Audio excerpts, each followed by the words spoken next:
Leero mu Jakaka wuwo. Akakiiko k'empisa mu Paalamenti kakyanoonya obujulizi ku byazzaako okwagala okukuba Profesa Nawangwe. Obutambi bwa kamera obuleeteddwa tebulaga kintu kyonna. And if you know the person, then you can tell who that was.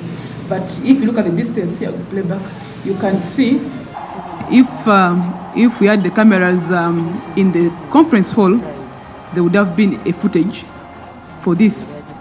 When you say that they are not showing clearly, it is because they don't cover the conference hall because we don't have our presence there. We don't have the cameras there. Otherwise, if they were there, there would have been a clear footage. Leero mu Jakaka wuwo. Abakulembeze Sebbeyi basabye gavumenti ebakwasizeeko okumalawo omuze gw'okukomola abaana abawala. Ekikolwa kino kityoboola ekitiibwa kyabwe. When I'm circumcised, I feel oppressed. It's like I'm publicly tortured. And my message to other girls that please do not accept to be circumcised. You better run away and meet other authorized people who can help you. So they declare that they are going to join us in educating the people to leave FGM. Leero mu Jakaka wuwo. Abatuuze Kangulumira mu Kayunga beekokkola enkola embi eri mu ddwaliro eriri mu kitundu kino.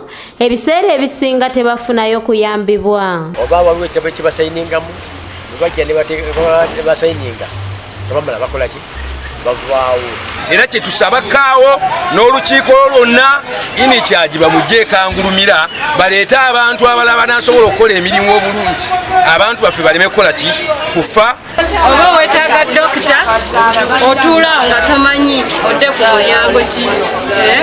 Bw'ova wa dokita osigala awo nga tomanyi teri akulagirira nti dda ku mulyango guno. Ago n'amalala getulese mu Jakaka wuwo. Tosobola kulinnya na kigere osanga etoyo eddala zajjula osanga obucaafu buli mu kkubo tolina bw'oyita. Ebyo bye bituviirako ne tulwala obulwadde bwa kandida, ne tulwala obulwadde bwa kabutongo, ne tulwala ebicaafu.